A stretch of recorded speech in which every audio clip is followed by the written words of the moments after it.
Today is Stay Home Saturday, and we have a special guest with us, Darren Hotton from the Utah Division of Adult and Aging Services. Welcome, Darren. Good morning, Amy. Thank you for having me. So today we're going to talk about online pharmacy programs through your Medicare or your Medicare Part D. And since we're talking about staying at home Saturday, this is one of the ways that you can do this, is you can have your prescriptions come from the pharmacy to your home without having to go anywhere. So let's take a step back first and talk about this. Every Medicare Advantage plan and every Part D plan have a pharmacy that deals with mail order, and they have a specific benefit on how to use that. Sometimes those benefits have a lot in savings, so you can save money because you're going from a 30-day supply that you'd have to go down to the pharmacy and pick up every month, or if you switch to mail order, it would go to 90 days. And so sometimes those co-pays are less. They can be significantly less, or they can be about the same. But you're thinking, well, Darren, why would I want to do that? I really like to get in my car and go places sometimes. Well, as part of this stay-at-home Saturday, we're going to talk about that. So when you have this type of program, first you need to do a couple things. One, is it worth it to you? Because you need to check into the benefit, because you can't just choose any pharmacy or just go online and just pick something. That's not how it works.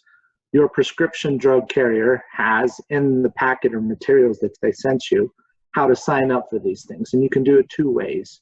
You can send in a form that your doctor fills out for you, and he faxes it and sends it to that mail order company. Or two is you take a paper to your doctor, and your doctor fills it out, and then you can send it to that mail order company too.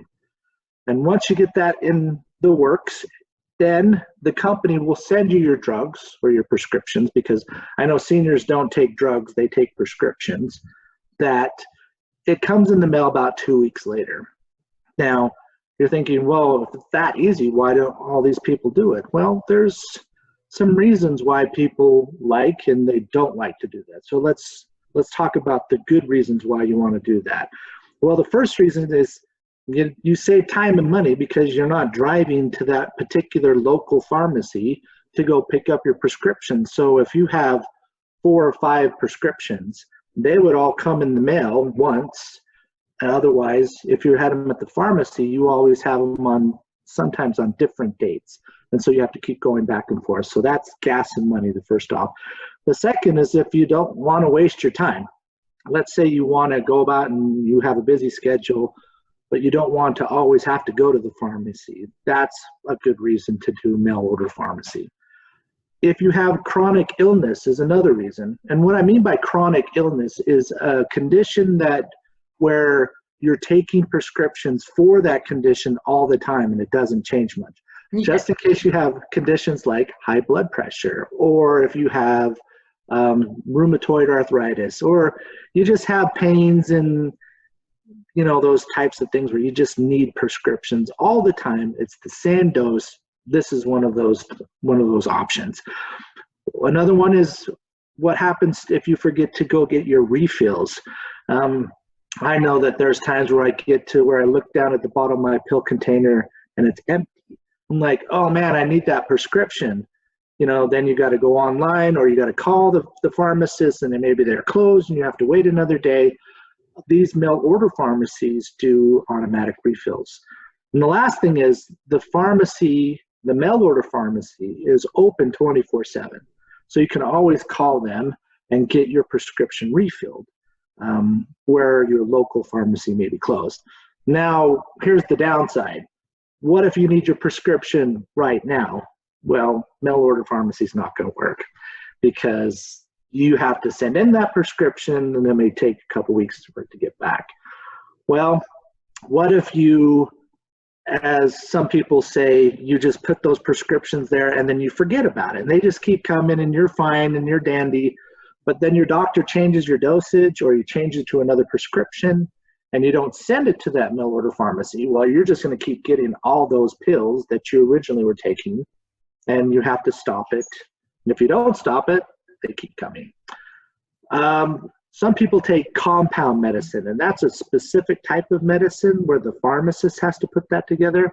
You cannot do that via mail order because it's just too complicated, and these companies just don't specialize in that.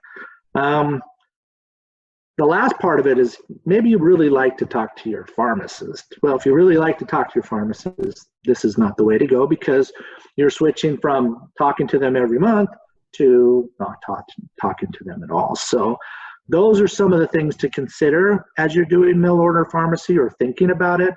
Now, Amy here at 5 County Association of Governments, she's really great.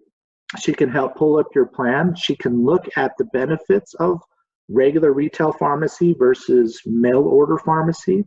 She can tell you the cost difference between the two.